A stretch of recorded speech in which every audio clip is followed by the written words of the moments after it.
Hello, my name is Mohammed Al-Bakori. Today I will talk about the Daimler and Chrysler merger, challenges in strategic fit and cross-cultural management. The content of this presentation will have an introduction, the merger, and we talk about strategic fit, the challenges, the communication differences, integrated cross-cultural leadership model, organizational differences. We talk about the failure of the measure, the lesson learned from this measure, and conclusion and the reference. The last one. We'll start with the introduction. Presentation this presentation explore the cultural challenges and integration difficulties faced during the merger between German automaker Daimler-Benz and American company Chrysler Corporation in the late of 1990s, which created a global automotive giant with over 150 billion in sales. So in this presentation, I will answer three questions. The first one, we talk about strategic fit analysis, which is objectives and value, capabilities fit, organizational fit, and cultural fit. The second one, we talk about the three main factors for the perceived failure of this measure. And the third one, how may the integrated cross-cultural model of leadership by Thomas and Peterson 2018 help a manager in similar situation.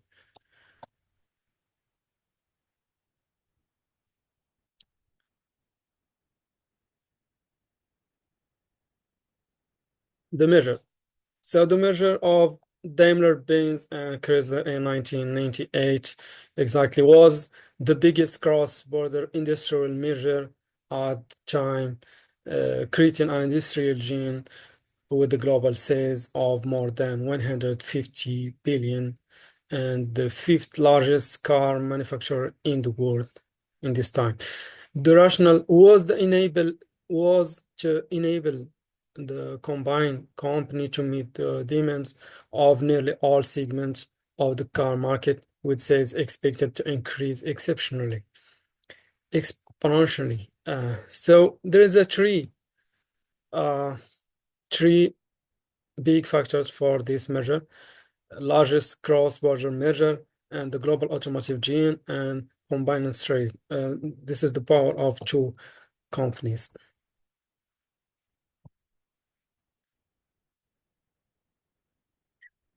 This slide, we talk about the strategic fit, which is objective and value and capabilities, organizational fit, and cultural fit. We'll start with the objectives and value. Daimler and Chrysler had a different objective, with Daimler focused on premium luxury vehicle and Chrysler no more on more affordable mainstream models. About the capabilities fit, Daimler had strong engineering and manufacturing capabilities, while Chrysler was more adept at design and marketing, creating a potential complementary fit. About the organizational fit, Daimler's centralized hierarchical structure clashed with Chrysler's more decentralized entrepreneurial approach, creating challenges in integration.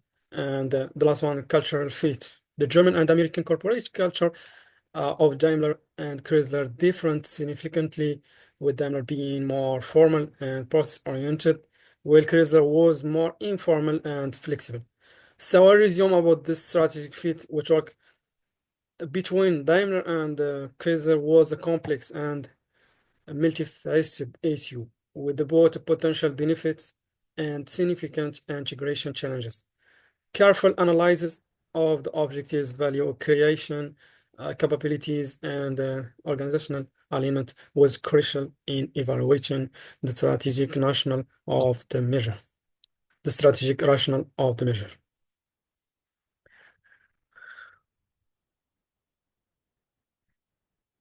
The challenges. There is a three challenges: the communication differences and leadership and management. organizational difference. So the first one, we talk about differences in communication style between Germans.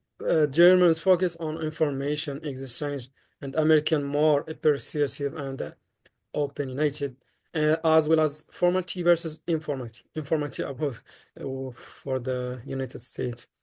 Challenges in leadership and management, including the firing of the American chairman and the need to import a German executive to apply German principles to Chrysler problem.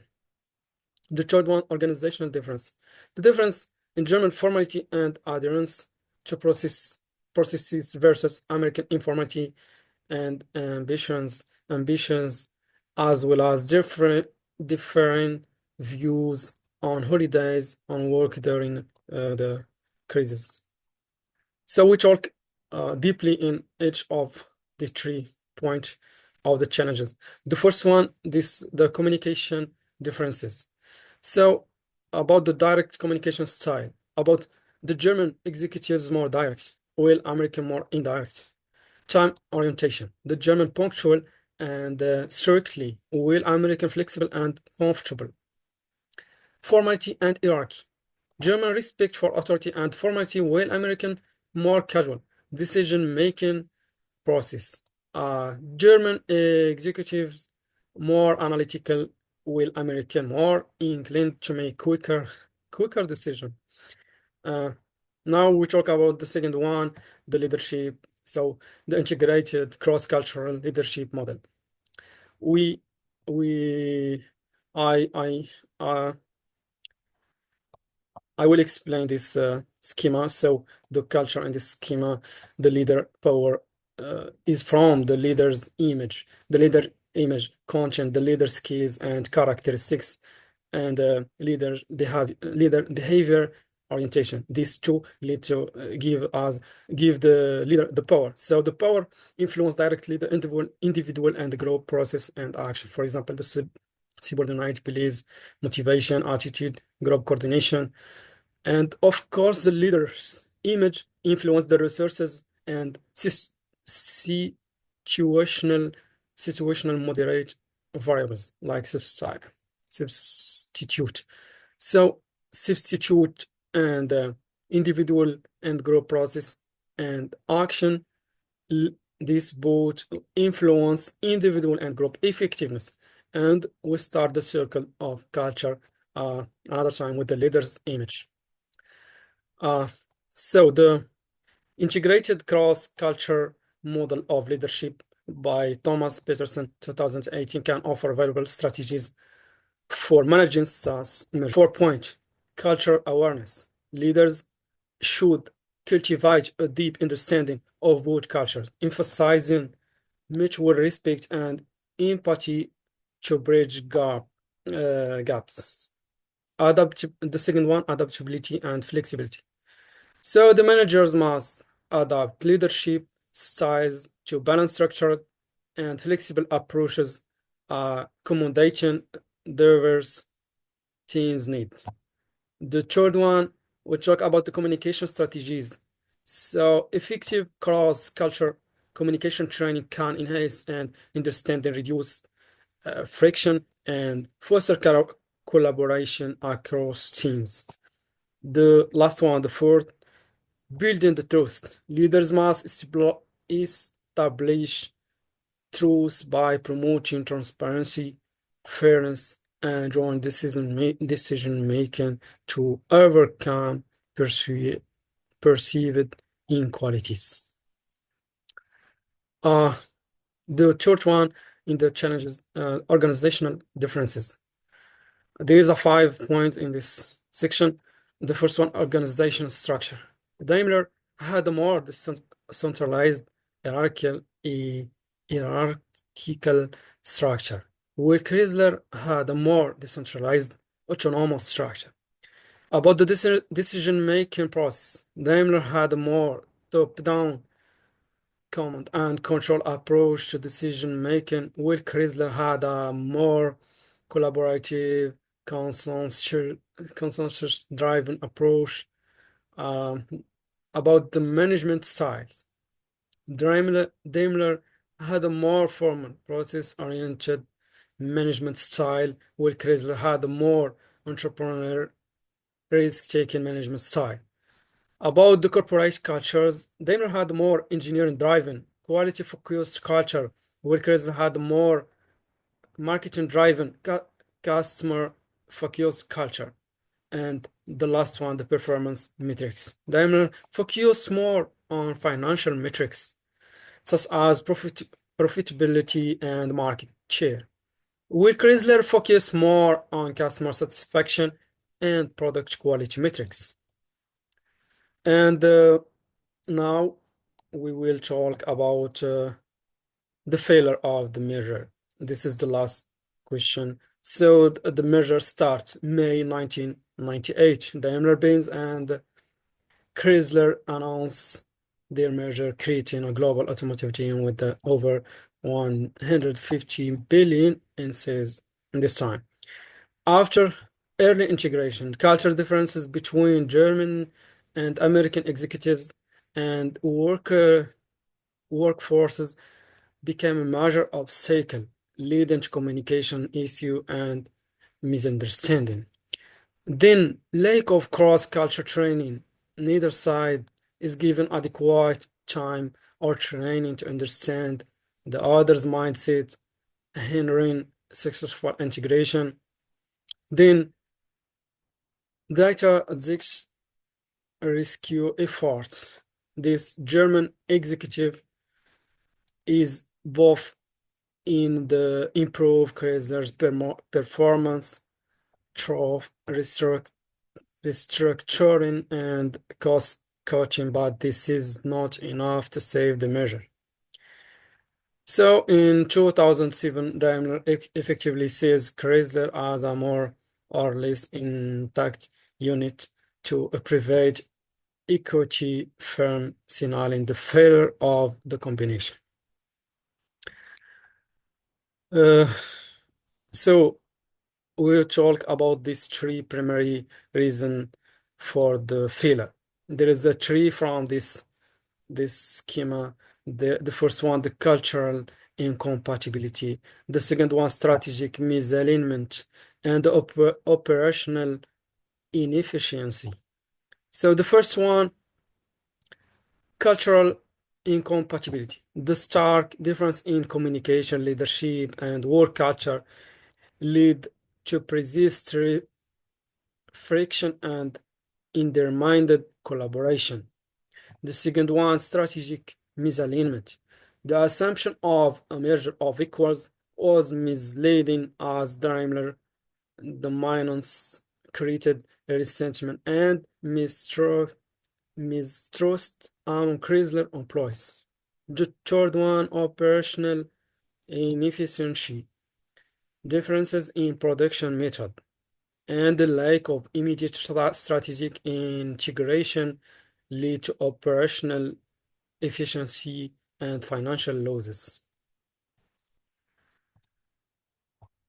In this slide, we talk about lessons learned from this merger. 5 lessons. The first one, recognize culture differences. So this one, the acknowledge the potential for culture clashes between the merging organization, such as differences in communication style, decision-making process, and management approaches. The second one, implement cross-culture training. Develop and deliver comprehensive cross-culture training program to help employees from both organizations understand and appreciate the cultural differences, fostering a shared understanding. The third, we talk about the focus on integration and leadership, ensuring effective integration and leadership during the merger process, with a dedicated team responsible for overseeing the integration and addressing culture challenges. And the fourth one, prioritize culture fit. Consider culture fit as a crucial factor in the due diligence process and decision making, as misalignment in organizational cultures can significantly impact the success of the measure, any measure. The last one, the fifth, establish a shared vision, collaborate to create a shared vision and set of value that resonate with both organization and promoting a unified culture and facilitating a smoother integration.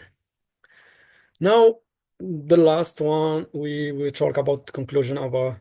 So the conclusion we talk about three main points: the cross-culture complexities.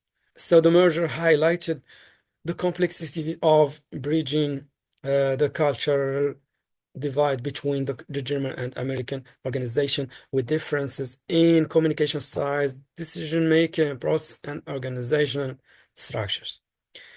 The second one, the integration challenges, the inability to effectively integrate the two companies despite the recognition of the need for a clear integration plan, ultimately lead to the failure of the measure. The lessons from global strategy. So the case provides valuable insight into the importance of understanding and addressing cultural differences when pursuing global business strategies, particularly in high stakes merger and acquisition. Like a resume of all this, the Daimler Chrysler merger serves as a cautionary tale for companies seeking to expand globally, highlighting the need for a comprehensive understanding for cross-cultural management principles and the ability to effectively navigate to complexity of integrating diverse organizational culture. And here we have the references.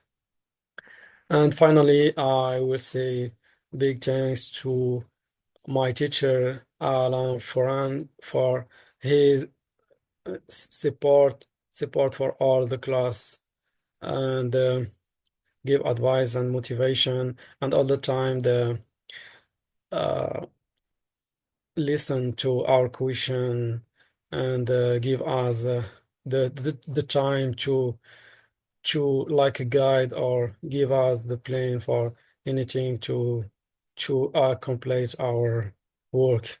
Thanks very much and thanks.